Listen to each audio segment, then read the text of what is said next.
Well, it's really a pleasure. Honorable ministers is not essential, the deputy ministers that are here, the permanent secretaries, and specifically Permanent Secretary Sibanda, and all protocols observed. I just want to say it's really a privilege and honor to be here this morning to launch what I call the first generation of the National Action Plan on Women, Peace and Security. As of January, we've had about 101 countries that have launched this particular initiative globally.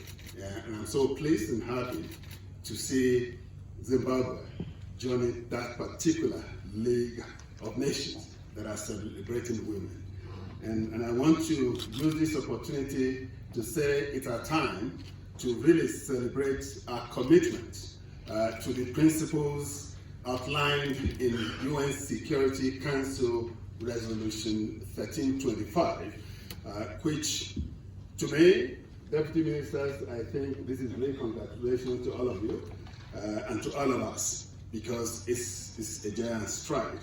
And I strongly believe that we need to really use this opportunity for us to really celebrate a commitment to such principles. But I want to reiterate a few key elements which the previous speakers have really articulated, and particularly my sister, Fatulu, that there are a number of things that we have as value in this particular resolution.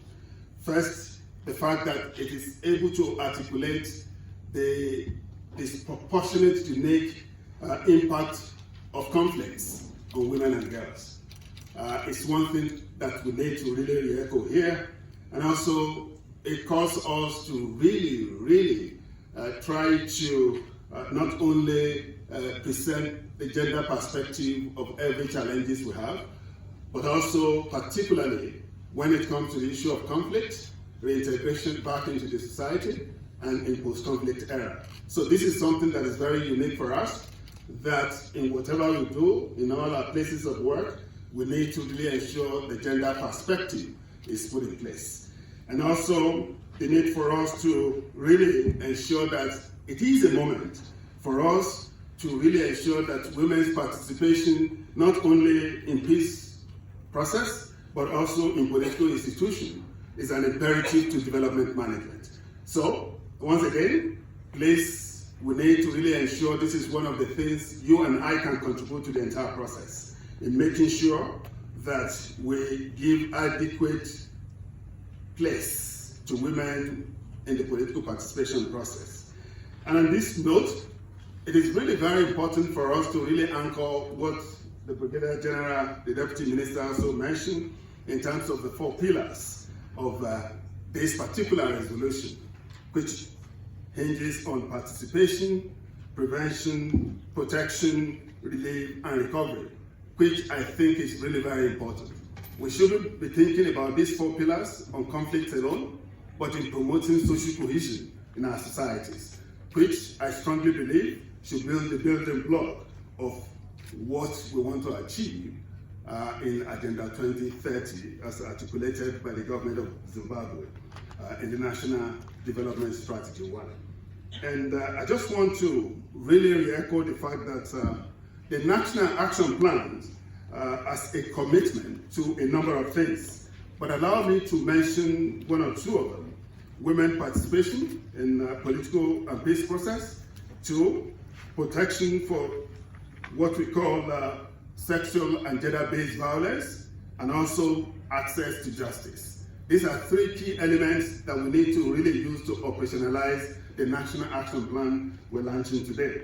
I just want to also re-echo that the Deputy Ministers, distinguished ladies and gentlemen, that the National Action Plan serve as the cornerstone of all our efforts, particularly in the United Nations Development System in Zimbabwe, in terms of promoting inclusive and sustainable development.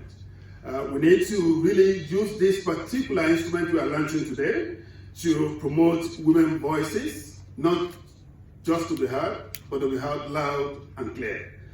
And also to ensure that we protect women and girls' rights in anything we do. And I want to also use this as an instrument for us to all recognize the role of women in our society, and we ensure that it's not only duly recognized, but effectively appreciated. So that's one thing which I think you and I have as individuals to really promote the principle behind the instrument we are launching today. And I just want to also re-echo the significance of women at negotiation table. Distinguished ladies and gentlemen, women is central to peace building and peacemaking in any society. One, when women are leading the process, they're very quick in action, so there's no dilly-dally at all. And also, one of the experiences we've had as UN entity across the world is the fact that women have no ultra motivation. They are only focusing on how to ensure peace for their families, for their societies, and for the nation.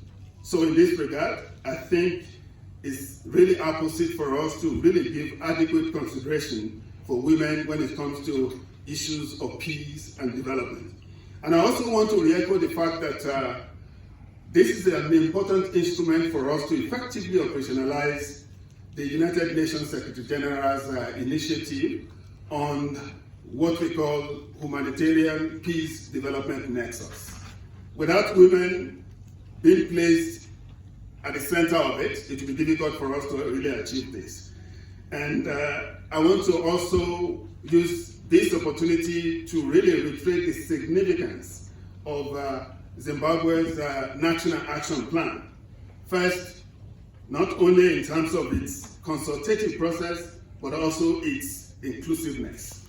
We have seen so many across the world, but I want to say big congratulations to government and people of Zimbabwe on this particular attribute. And also, I want to really reflect that it shows the commitment of all the stakeholders, the government, the civil society organizations, as well as development partners that are present in Zimbabwe, in terms of really using this as the anchor of accelerating inclusive growth and sustainable development. And also, it shows our solidarity for women in development. We need to really see how we really facilitate this particular process to promote peaceful society and social cohesion in Zimbabwe. Distinguished ladies and gentlemen, it will be pretty difficult for us to achieve leaving no one behind and no place behind without this particular instrument. It is not just a cosmetic instrument, it's an instrument of promoting inclusive development. Because with them, we should be able to reach those marginalized communities, the marginalized groups, and the marginalized people that the policies and programs of government have not been reaching, so that it helps to really reach them in a more resounding way. Distinguished ladies and gentlemen, I want to really use this particular opportunity to commend the leadership of the government of Zimbabwe in this particular process, to applaud the civil society organization for facilitating inclusiveness, and also to appreciate our development partners for their solidarity. I'm so happy that Irish and a few other development partners have also been mentioned, and this is really showing to us that together we can really translate the aspirations in the National Action Plan into concrete development outcomes. In conclusion, I want to really reflect the fact that the presence of so many United Nations agencies operating in Zimbabwe is an indication of our togetherness on this particular issue. And seeing me sitting side by side with my sister and colleague, Aminata Lo, is an indication of the commitment of the United Nations system. We're here to represent all the 70 UN agencies that are present here, and we strongly believe it will help us to really push this frontier to the next level. And also, I want